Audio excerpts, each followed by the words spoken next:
Shalom, welcome to Torah Talk with Tamar. I'm Tamar, and on today's episode, I want to do a special edition of my story of surviving Hurricane Helene. And I also want to highlight some of the challenges the people of Southwest Virginia have faced while recovering from and living through this disaster. Hi, I'm Tamar.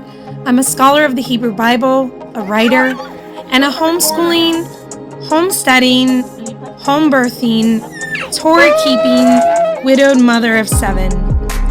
Together, we live in the southern Appalachian, Southwest Virginia region of the United States, where I keep sheep, grow crops, and cook our meals from scratch, together with my 5 boys and 2 girls. Welcome to my channel. Southwest Virginia has a long history of being overlooked and forgotten by its own state government, but also the federal government. It's no surprise then that I have found in this last week that people have minimized and forgotten the struggle of the people of Southwest Virginia living through Hurricane Helene. Of course, Florida, of all states, probably got it the worst. However, we can't minimize the suffering of those who also are in Southwest Virginia. I bring this up because there was no rescue that came to our aid from our own state government and from the federal government. Finally, today on October 3rd, we had Feeding Southwest Virginia come to the aid of people deeper into Southwest Virginia. Even our own governor did not come here. Our state government did not bring us ice, did not bring us hot meals, and this is all despite us being taxpayers. You bet I'm sending a letter. I did not hear news of the hurricane until very late Wednesday, so I didn't have an option to flee.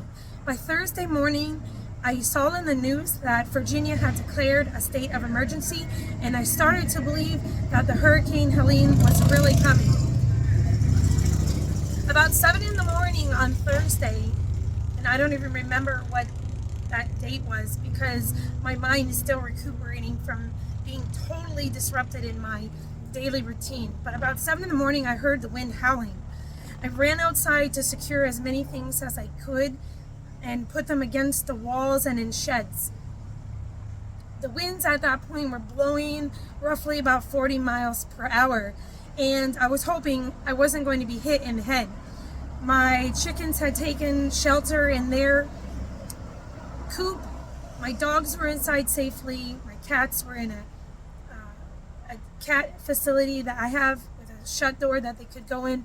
My sheep were secure. I secured all my animals and I went inside, and the winds continued to blow dramatically outside. I could see trees blowing everywhere on the mountains, which are less than a quarter mile from my home. I could hear trees cracking and breaking in the forest that's not far from my home, and I saw a lot of people trying to flee in their cars, and you could see your neighbors in distress, the ones that were trying to make it through this rain. The rain was pouring, it was coming sideways, it was blowing around. You could not be outside for the entirety of Thursday. And about middle of the afternoon, when the strongest part of it came, the winds were blowing 65 to 75 miles per hour, and all we could do was sit on the couch and hold each other and hope that nothing was going to come flying through the window.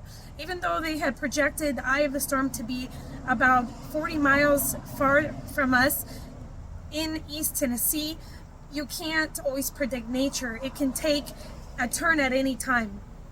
So I just held my children and assured them it would be okay. Sometime shortly in the afternoon of Thursday to the evening, our power was out. We had no way to check the news, no way to tell people we were okay. It was pitch black and we slept like that. Come Friday, we could not leave our house at all. We could not drive down the road. Whatever supplies I had at home was what we were going to live by. Fortunately, I'm an avid camper and an outdoor enthusiast, and I did have an outdoor shower. I had propane, I had a camping stove, and I had dry goods that we could cook, and easy things like eggs and beans that I could heat up and cook, and some vegetables that were easy to cook. Somewhere around Saturday, they were starting to clear trees, but at this point, and the purpose I'm bringing that up is we could actually get out of our street and go down the road and try to find groceries. When I showed up at the grocery stores on Saturday, and I had to go 25-30 minutes because all the grocery stores on the way had no power. Gas stations, no power at all. If you had half a tank of gas in your car already, you were lucky, and many people didn't. I saw them walking on the side of the road trying to get 30 minutes down the road. Meanwhile, our government, 2 days after the hurricane has come, hasn't sent any rescue to Southwest Virginia at all. By the time I get to the grocery store 30 minutes down the road, I find one that finally has electricity. There's no ice, and all the cold groceries had spoiled because some of their generators had failed. It was that severe, even on our grocery stores. Many of the hotels lost their power, and any hotel that had some power was completely booked up. There was no escape. We all had to return to our homes with whatever basic things we could find left on the shelf. Chips were about gone, bread about gone, peanut butter and jelly about gone. And fortunately, anybody who had something already in their house to cook, it was doable. The population of Southwest Virginia has a lot of elderly people too.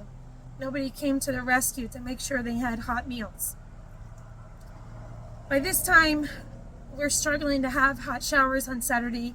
Fortunately, I was able to contact a local friend, and she offered showers to us so that we could take a non-camping shower head to toe. It was such a relief. She had been on a strip of sidewalk in a major town that fortunately never lost their power, and that was really rare. It was just randomly one street. It was 2 counties away as well. Come Monday, you started seeing a lot of gyms and universities around here able to reboot their backup generators and start offering people hot showers. The entirety of the week, schools were closed, and many higher education facilities as well. Meanwhile, keep in mind, we still have no ice coming into deep Southwest Virginia. We're living off of anything that we can cook. If you can manage to have money or gas to get to a restaurant, people did. But the poverty level of Southwest Virginia is very high, and many of the people here don't have resources to eat at restaurants day in and day out for every meal, especially those who don't have transportation, and people are running out of gas in many towns by this point. But our federal government, Red Cross, other agencies did not send us any relief. Once again, as is true for people in Southwest Virginia, they were left alone to fend for themselves. My family personally, we waited 5 days to have our power restored, a full 5 days, and we could even say more than 5 days if you add those extra hours on Thursday.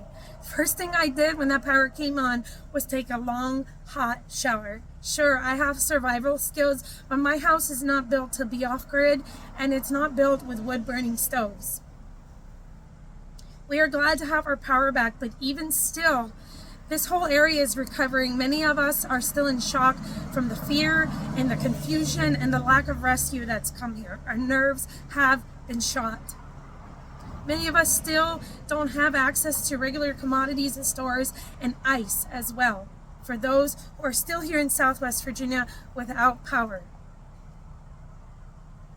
Finally, today on October 3rd, a food truck came deep into Southwest Virginia to pass out food, and I stood in line for 50 minutes to generously and mercifully been given 2 cases of water, since many of the counties are on a boil ban at the moment, and 4 boxes of food, including fresh vegetables. I am so thankful that somebody thought of the people deep in Southwest Virginia and came to our rescue, because news outlets, governments, and even long-distance friends have forgotten us out here.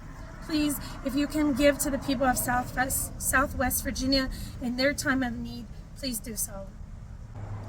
I think one thing a lot of people don't understand is what it feels like to recuperate from a disaster like this.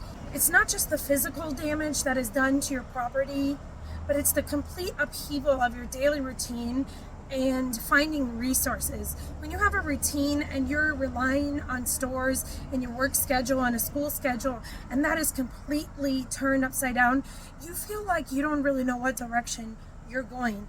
And even when a power company restores your power, your nerves and your mind have been so traumatized and shocked from this situation and from having your whole routine upturned that it takes a while to find your bearings again and for your nerves to calm down. Thank you for tuning in during this special edition of Surviving Hurricane Helene. Prayers go out to all those who are struggling to find their loved ones and recover from this situation. And please, I can't emphasize enough, please remember the people of Southwest Virginia as they recoup from Hurricane Helene. Shalom.